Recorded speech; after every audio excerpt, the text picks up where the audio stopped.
Gimana sih caranya jadi afiliator bisa cuan banyak di TikTok Shop buat pemula? Nah, sebelum gue mulai ini gue pengen tahu dulu.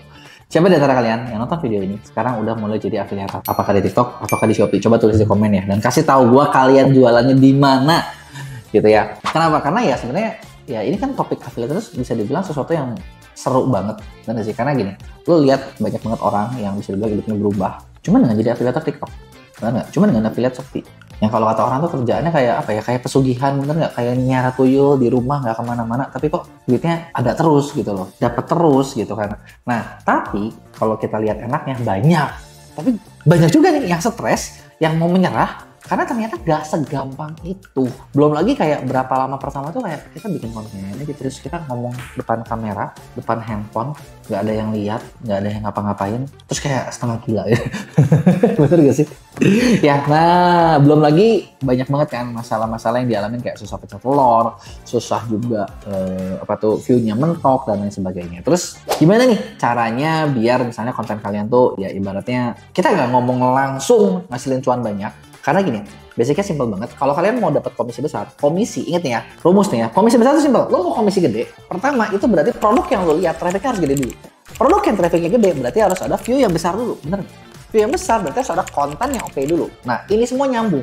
Ketika ini semua bener, kalian bakal ujungnya gede.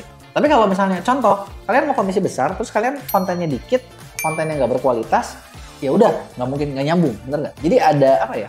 Gue bilang game of number. Misalnya, lu nyiptain satu konten, kemungkinan konten itu buat viral berapa persen? Ya cuma satu peluru lu, kalau meleset ya gagal. Sama lu nyiptain 100 konten, kemungkinan konten viral berapa lebih banyak? Banyak yang ada 100 dong, bener nggak? Dari 100 konten, ada yang viral datangin klik, dari klik datangin order. Kurang lebih kayak gitu rumusnya. Simpel ya. Nah, terus artinya apa? Yang perlu dilakukan pertama adalah ya kalian bikin dulu konten yang jumlahnya cukup. Jadi jangan cuma kontennya dikit. Tapi gue nggak akan bahas itu. Sekarang gue bahas gimana cara bikin konten yang lebih berkualitas. Nah, buat konten yang berkualitas, apa aja sih yang perlu dilihat? Gue bakal kasih tahu kalian 3 tips gampang yang kalian gampang banget lakuin. Ketika pertama kalian bikin konten, pastiin satu, konten tersebut harus relate. Kalau konten yang nggak relate, orang nggak akan nonton, orang nggak akan interaksi, orang nggak akan beli. Jadi pastiin konten kalian relate sama siapa yang mau dibidik gitu. Jadi kalian matching-matchingin juga lah. Simpelnya gini, kalian mau jualan apa nih? Gue mau jualan baju. Bajunya buat siapa? Buat cowok. Oke, yang beli baju cowok siapa? Ya cowok kan? Bener nggak? Lu harus bikin konten yang di-relate sama si cowok tersebut. Jangan sampai konten lu di-relate sama si cewek. Kecuali kalau misalnya lu mau bikin konten, baju cowok lu adalah hadiah buat pacar. Itu baru lu di-relate. Kalau nggak ya kan ini dulu deh gitu. Ini yang pertama ya. Konten harus relate. Nah, setelah itu konten video kalian relate, terus ngapain? Lu bikin ini toh, caption toh. Judulnya toh. Nah, hal pertama ketika bikin judul, pastiin kalau bisa judul itu ada yang namanya keyword. Kenapa? Karena kalau lo perhatiin sekarang TikTok, bahkan atau Google, itu ketika nyari sesuatu sering nampilin video. Bener nggak? Apalagi kalau TikTok sendiri, nampilin video TikToknya. Nah, ketika konten kalian ada judul yang bisa dicari, dan judul tersebut memang dicari orang, apalagi kalau judul tersebut banyak dicari orang, kemungkinan konten kalian ketemu, itu bakal makin tinggi. Karena udah lu post, TikTok nyebarin. Mungkin aja di situ lu nggak bagus. Ketemulah konten kalian. Terus konten kalian ditonton. Konten kalian bagus. Orang suka, orang happy. Dengan kayak gitu, kalian ngasih tau ke TikTok. TikTok konten gue tuh bagus. Dan ketika kalian bisa ke tracking juga, kalian ngasih tau ke TikTok. TikTok konten gue tuh tentang ini loh. Tentang baju loh, tentang fashion loh, tentang skincare loh, dan lain sebagainya. Dengan mengandung SEO ini, nah inilah kalian bisa kontennya nyawanya lebih panjang. Dan kalau nyawa lebih panjang, artinya view-nya lebih tinggi.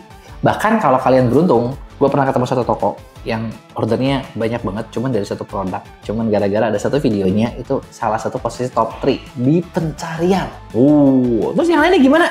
Jelek. Tapi kaya dari situ. Selama itu bercokol tuh, orderan banyak.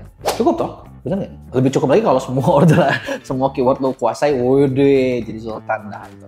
Ya, itu yang pertama. Nah, yang kedua, sesimpel ketika kita masih mainin di caption itu tersendiri, jangan lupa ada yang namanya hashtag. Nah, hashtag ini kalian bisa mainin. Yang paling penting, jangan pakai hashtag yang generik. Contoh, FYP, FYPPP, FY dan lain sebagainya. Kenapa? Karena hashtag generik itu nggak akan datangin view. Carilah hashtag yang relate dengan produk kalian. Nah, ini cara mainnya mirip sama yang tadi, keyword. Ketika orang nyari, orang bisa nyari dari keyword, orang bisa nyari dari hashtag. Dan kalau itu relate, itu bisa jadi pintu masuk ke video kalian. Dan kalau misalnya si TikTok itu tahu di situ kalian ternyata dapat view bagus, TikTok bakal nge-boost atau nge-promote konten kalian lebih bagus lagi, lebih tinggi lagi view-nya, yang artinya kliknya makin banyak, orderan makin banyak. Nah, jangan lupa di video tersebut juga harus persuasif dan harus ada ajakan buat orang ngapain? Check out. Kan lu bikin video mau jualan toh. Jadi ajak juga, jangan lupa ajak buat lu beli produk. Woi. Tapi jangan kasar-kasar amat, yang enak lah gitu. Contoh gini, misalnya nih gue lagi bikin buku gitu ya. Ya kan kalau gue setiap kali video ngomongin buku nggak enak, bener nggak sih? Tapi kalau misalnya di video, gue tau nggak sih di buku ini tuh ada gini, itu kan bisa, bener nggak? Gitu. Bahkan ketika nggak ada bukunya juga bisa. Bisa dijual, kurang lebih caranya seperti itu. Nah, yang terakhir adalah dari ini yang paling simpel, konsisten bikin konten dan live streaming. Karena kalau misalnya kalian nggak konsisten, Senin, Kamis, ya udah. Susah juga gitu loh. Susah juga buat si TikTok buat ngenalin dan buat nge-boosting kalian terus-menerus. Gitu, TikTok sekarang lagi, yang gue tau lagi nyiapin cukup banyak boosting buat kreator. Nah, karena cukup banyak boosting, itu tuh ya dikasih buat mana? Salah satunya adalah konten kreator yang konsisten. Jadi pastiin dari 4 poin ini kalian lakuin. Mau lebih dapat banyak boosting lagi? Ya, salah satunya juga bisa dengan cara gabung di MCM. Kenapa? Karena kita punya slot buat boosting. Jujur kita punya slot buat boosting yang itu bisa kepake buat bantuin konten kalian lebih tinggi lagi.